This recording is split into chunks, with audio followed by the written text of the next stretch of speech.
Ganyan. Sige, sige. Follow nyo lang. Wow. Solid dito. Ang ganda. Ganda dito, par. Anong lugar to, Jay? Ano? Cristalis Morong. Yan yung anong part na ng Pilipinas to? Part ng Pilipinas talaga. Hindi kita yung ano. Hindi kita yung windmill dun eh. May bird's nest. Kawayan. Di ba ito, pre? Di ba mahulog to?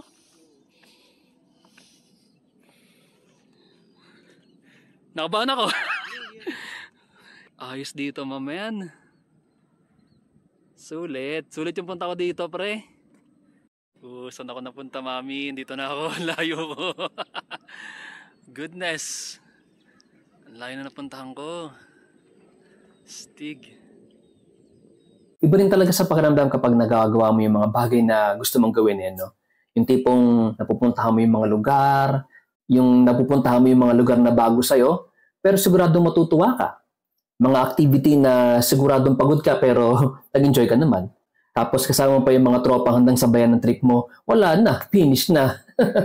Ito, kasama ko si paring Jay para samahan tayo at para na rin ma-share ang kanyang sasakyan. Okay, isa na namang adventure with Leanne, isa na namang kotse ang ating reviewin. Kasama ko pa rin si... Pangalan mo pa? Jay, tropa. At anong ating review? Ano ito nasa likod na nating kotse? 1999 year model Mitsubishi Lancer. Kulay blue, angas. Gusto ko yan. Let's go!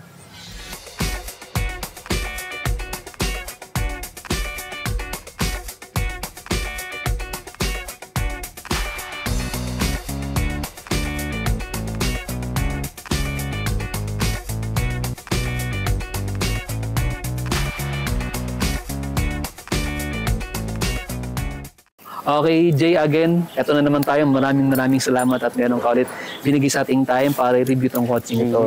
Pero, share mo nga, Papi, anong kwento behind itong kotse na to? Bakit siya na-acquire or paano siya na-acquire, Papi? Na-acquire to around 2022 last year, ng kapatid ko. Okay. And then, nag-upgrade lang siya ng kotse. So, medyo pinabigay niya, kumbaga pinagamit niya na lang din sa amin para sa akin, para may pang service yung mga magulang namin. Okay. Kaya, ako muna yung mag-practice sa kanya. Oh, nice. Pero marunong ka din mag-drive or talagang first time mag-drive? Okay, ano. So, ano nga pala ulit, pari? Manual ba to, automatic? Automatic. Automatic na sasakyan, ano. Tiga, Papi, tingnan natin to. So, ito yung itsura niya, yan. 1999 Mitsubishi Lancer. Simulan natin sa harapan, ito yung itsura niyan. Yan. Okay, pare, no? Tanong kita, Paps, ano yung masasabi mo sa kotse na to? Again, ano ba, first time mo bang mag-drive ng sasakyan, Papi? First time. First time, ano? Legit. Kasi ito agad yung gagamitin mo sa sasakyan. Dito ka na rin matututo. Okay, ano yung opinion mo sa kanya, Papi, sa Lancer na to? Pure potential. Yan, ako din, Papi. Totoo lang, sa akin, nakikita ko talaga. Pagkadating ko nga kanina nung nagpo-park dito, akala ko, in-expect ko kasi yung hotdog. Nakamukha na sa akin kasi sabi ko parang nostalgia. For me, kasi syempre, makikil ko na naman yung itsura niya. Pero nung nakita ko, sabi ko, pizza pala to. Ano, mas pogi, bam. Ayan, no? As is, Papi, for me, stock siya all good. Tsaka ano, para siyang, sa tingin ko, para siyang fresh pa din eh. Ang linis, ito yung harapan niya. Oh, ayan, no? Bago na rin yung plaka niya. Malinis na rin. Ito na yung bagong black and white. Sa gilid tayo. Yan. Pure potential na kotse. All stock. Stock ang mugs. Ayan. Ito, Papi, ituro mo nga kami sa labas. Tingnan natin kung ano meron dito. So, ito, nung na-acquire ito ng utol mo, ganito na itsura niyan. Hindi nyo ito change color, no? Blue na talaga to. No, Jay? Blue na talaga to, no? Okay, simulan sa harapan. MJ. Stock ang itsura niya. Okay, ito. Sa likod naman natin, tingnan natin yung kanyang space sa likod. Ito, ayan.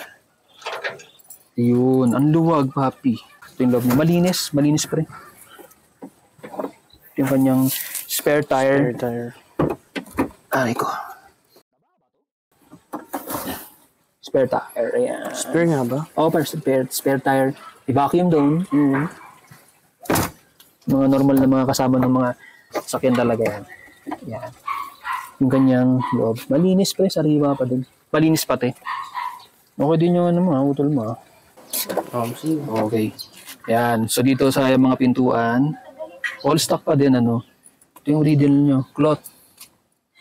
Ito yung maganda dito sa mga lumang sasakyan, yung mga 90s. Soft siya, hindi siya kagaya ng mga bagong ngayon na plastic. Tapos, ano meron dito? Power lock. Power window. Tapos, ito, udol muna nagpalagay nito, no? Tweeter. Tweeter para sa sound. Tapos, anong meron dito? Storage. Yan, ito. Walang nalagyan ng soft drink sa gilid, pero mayroon siyang pocket. Yan. Speakers. Ito yung kanyang dashboard. All stock, papi. Malinis, so walang putok. Ayun, no, original pa rin. Intact ka, no? Ang galing na uton mo mag-alaga, no? Pero bago lang sa kanya yan, Paps. Ito? Oh, sorry. All stock, oh. Stock yung mga air vent niya. Walang masyadong damage. May digital clock. Hazard. Ito, yan, oh. Wala lang radyo, pero all goods. Tapos, ito, demo natin to. Ito yung kanyang, glove box. Yan. Sorry. Mga papers. Yun lang naman. Storage niya ito. Nalagyan ng coins or ashtray na rin. A power socket. Pero syempre yung sa mayroon din itong pocket yan. Ito radio to eh. Radio nilalagay dito eh. Pero all good ayos ah. Being all stock papi. As in, walang putok, walang basag. Malinis pa rin yung dashboard niya. Ayan Bumbo. Pati manubela stock papi. Ayan hindi magana pero okay lang yan. Dito ako sa passenger side ng Lancer na 999. Ito yung itsura niya. Yan, hindi siya masikip eh. Sakto lang yung kanyang loob, hindi siya masikip. Maluwag din siya. Paring J na sa likod. Yaw. Ito kami. So, all goods. Yan sa bintana, sa pintuan. Okay din eh. Lipat tayo sa driver side. Lipat ako sa likod. Tingnan natin kung anong meron sa likod. Dito naman tayo sa likod. Ito natin. Anong meron sa likod? Ito rin. Stock pa rin yung kanyang door panels. Hawakan, power window, power lock sa pintuan. Wala siya ditong side pocket. Wala siyang nilagyan ng drinks. Ngayon ko lang napansin nga Jay, no? Kahit yung Lancer ko hindi ko pinapansin eh. Ngayon ko lang napansin wala silang mga nalagyan ng mga soft drinks, Para tayo sa loob. Ayan. Yung kanyang side. Point of view. Yan. Ito yung upuan sa harapan. Center console niya. Yan. Handbrakes niya. Parang Jay, anong masabi mo sa loob? Suwabe na rin. Pwede na. Chill na, Hindi naman masikip, Okay din. Ayun pre, sa akin yung opinion lang naman, bilang first time ka magdadrive, solid na solid yung sasakyan na to.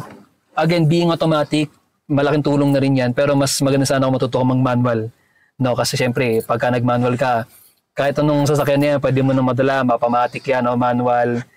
Pumunta sa gubat, mabubuhay ka. Ayun, so, okay yung loob niya pre, Ito, ikot natin 360 point of view. Ito yung harapan. Ikot tayo. Sama kami parin Jay, yan Okay siya. May sabitan dito ng damit or whatever. Same sa kabila, ayun. Ilaw sa gitna. Parang ito yung naiwanan naka-on, Naka-on siya kanina eh. Yun lang, mukhang ito ngayon sa larin. Deads tayo dyan. Kasi ang problema dito, hindi namin na-test drive yung sasakyan dahil pagdating namin, sabi ni Tropang J, working naman yung sasakyan. Pero, nung sinubukan kong start yung kotse, wala siyang response. Wala man lang saltik or response yung pag-turn ko ng key. So, una kong suspetsyo nun, baka nga battery lang. And mukhang ito na, nahanap namin sa larin. Pare, ito siguro yun. Gumagana ba to? So ito yung ating seating position. Maluwag. For me yan, dalawa kami ni Jay dito. Demo na rin, dalawa kami. Yan. Kasya siguro 3 na adults. Kaya naman, sa likod. Yung nga lang, medyo hirap na sa gitna kasi meron kasing humps doon. Gawa nung daanan nung sa tambucho niya. Ito yung upuan na available sa center. Na pwedeng upuan. Ayan. So, maluwag talaga siya. Kasi yung sa Lancer ko naman nun, hanggang 4. Tatlo. Yung kasya, pa din na yun. Tapos ano pang meron. Ito yung mga na-miss ko sa mga gantong sasakyan sa mga 90s car pareho. Speaker sa likod, papi. Ayan, So, ng radyo, Ito, tapos ito yung third brake light niya. Ito yan. Na-miss ko yan sa mga 90s car. May seatbelt pati siya, Ganda. Kompleto. Okay din. Ito ba, itong seat cover na to, binili ng utol mo to? Matagal na to, napansin mo Matagal na to. Matagal na. Ayun. Ito yung stock niyang, upuan. Cloth siya, fabric. Hindi siya yung leather. Pero advisable nga naman na kuberang ng ganyan kasi dumihin. Although hindi naman halata kasi dark yung kulay niya eh. Pops, tingin mo mga magkano gastos dyan? Sa head unit? Palagay natin, oo. Ano bang gusto mo, Android? Ikaw. Ako kung ako may-ari ng opinion ko lang ta kasi uso na ngayon yung mga Android na head unit. Yung bili ko nung sa akin 2,000 plus, mga 3,000. So binili ko yun sa Shopee. Shopee Racing lang tayo. Ang diskarte ko doon is pag bumili ako ng head unit, kasi may mga promo sa Facebook na worth 10,000 or and above kasama na kabit. Ang diskarte ko kasi para mas makatipid, bibili ako ng unit ko, din ipapakabit ko siya sa labas. Sa Android, kaso na dyan, papi. Marami ng Android ngayon. Touchscreen pa yon. Antimano, meron siyang maps. Siyempre, being Android, may maps na kasama yung YouTube, whatever apps pwedeng gumana. Kasi nakikita ko na rin yun, pre. Para sa dalawin, tatanggalin niya sa gitna. Ang nakita ko tanggal na to, yung ilalim na yan. So buong yan, puro screen na yan. Ang di naman ang disadvantage lang nga sa baba siya kasi yung normally, yung mga model ng kotse, kung hindi dito yung screen, banda nandito sa taas. Since hindi naman talaga siya build na may touchscreen, i-convert lang dito sa baba yung touchscreen niya. Yan, no? Siguro tingin ko kasya dyan yung mga unit na mga 9 inches siguro or 7 inches na screen. Siguro maximum 9 inches. Feeling ko lang kasya dyan. Kaya yan, pre. May nakita na ako nag-convert niyan. Papasok tayo sa driver side. Ano munang meron dito? Ito, meron siyang lahat ng control eh. Lahat ng power window, pero automatic lang yung driver side. Yan. Lock ng windows. Wala siya nung lock nung doors. Hindi ko alam kung automatic siya nagda-lock. Pero ito yung kanyang doorknob, power lock, power windows. Palagyan pa rin, handle. Cloth to. Ito, medyo rubbery. Side pocket. Walang nalagyan ng drinks. Pocket lang talaga siya. Ayan. Tapos, ito yung seat position mo. Gas end, yung pagbukas ng trunk. Dito yung pagbukas ng trunk. Hood. Yan, hood. Upo tayo dito. Anong feels? Papi. Wopya. Wopya mani. Wow, ayun. Okay. Point of view, maganda. Gandang loob, par. The best to para sa'yo, men. Okay to. Automatic, ayun yung brakes niya. Gas. Tapos, eto napansin ko, nandito yung kanyang side view mirror control. Yeah. Para siyang joystick. Yung switch mo lang, pindot-pindot, adjust left, right, up, down, center, tapos sa right side yan. Aircon vents dito. Ito, alam ko bakit ito, yan, sabi na may storage dito. Ang storage yan. Kasi sa Lancer ko na meron din dito banda ata yun. Hindi, speaker yun nandito nun. Tama ba? Di ko maalala eh. Tingnan ko nila ulit. Tapos, ito, yan yung storage dito. Yan. Okay. Tapos, ito yung kanyang dashboard. Ito yung kanyang gauge. Yan. So, RPM, speedo, meron siyang digital dito. Siguro dito nakalagay yung mileage niyan. Gear indicator, temperature, and then yung gas gauge. Ayan. Stock ko. Ganda naman na Bella para stock pa. Ikaw, Papi, anong masabi mo rito sa interior niya? Anong take mo rito? Old school pero pwede na. Nice. Papi, totoo lang. Pero ang dami... May ganun eh. may konting butong hininga. Okay. Siyempre, given na yan, may mga fade discoloration, medyo may mga dumi-dumi and everything, whatnot. Given na yan, siyempre kasi sa considered age of the vehicle. Pero for me, napaka-solid ng loob niya. Kasi kumpleto, kung tutuusin. Walang masyadong basag, walang sira. Kung sakaling magbibili ka nito, tapos kunwari may bibili man, tapos gustong bumili ng mga parts additional, parang minimal na lang bibilin. Ikaw, pre, since may bala ka rin naman na kung may bala kang i-pa-restore, pwede. Sariwa pa rin, tutuusin. 60,000, bilhin ko na? Googles. Okay, maganda yung kanyang ito yung kanyang loob. Hazard, yan. Hindi ko marunong tawag dito eh. Climate control, yan. Lamay ko pa. Cut ko yun, tapos sinaway tuloy. Yan, climate control, temperature. Okay, clear pa yung view nyo. Yan. Alam ko, madilim. Okay, let's pop the hood. Okay, ito. Tingnan natin ngayon yung hood. Pop the hood tayo para i-check natin kung ano yung kanyang engine. Ako Papi nito. Diyan mo nga ako. Tapos natin yung kanyang hoodie. Ay, ito palabot dito. Sorry. Hindi kaya dito. Dito na tayo. Yan. Kapin ko yung hood. Okay. Yan. Kapain natin.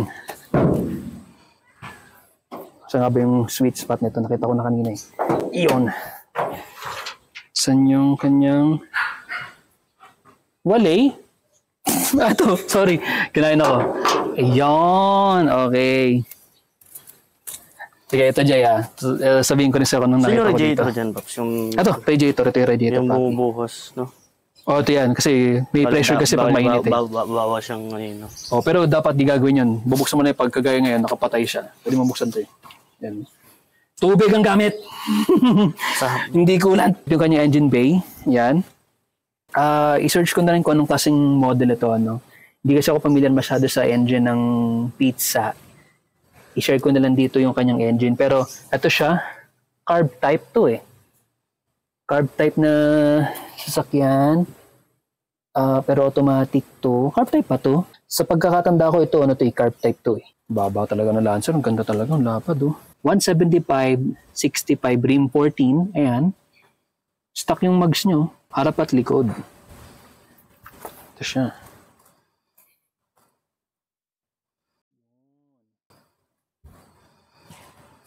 Ayun, Papi J, no? Bilang ikaw na yung bagong potential, ikaw na yung bagong magdadrive sa kanya. Ano yung tingin mong gusto mong baguhin sa kanya or any future plan? Siguro yung sa head unit.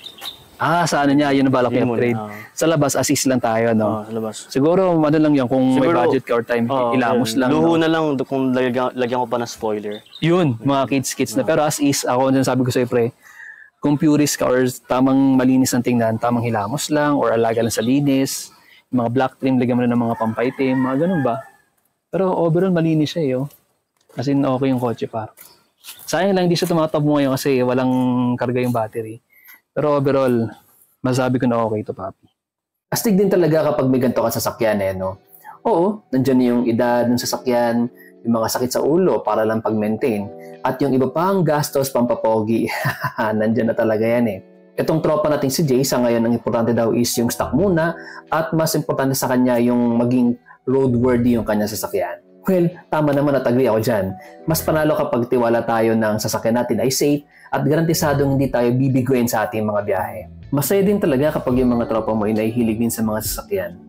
Gaya na itong si Papi J, bilang baguhan sa mundo ng mga auto, binigyan ko siya ng babala na baka mabaliw siya sa kanyang sasakyan. No? Nandyan yung mga budol ng JDM Parts, Shopee at Lazada Racing. Yung tipong sabi mo, stock lang ako forever. Pero sigurado makangati ka para bumili ng mga accessories at kung ano pang anik-anik. Alams na this. Sabi nga is, sky is the limit ang gasto sa kotse. Basta happy ka at hindi nako-compromise ang ibang importanteng gastusin sa ating buhay. Yung nga lang at sayang, hindi natin na road test ang kotse ni Papi J. Pero alam ko namang nasa mabuting kamay ang kanyang Lancer. Okay Jay, maraming salamat sa pag-share sa again 1999 Mitsubishi Lancer na to. Sana matuto ka dyan sa kotse na yan at again, drive safe ng palagi. Yun ang masabi ko.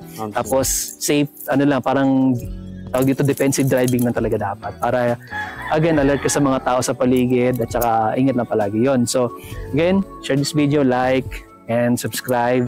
Thanks for watching. Next time, chill. Peace.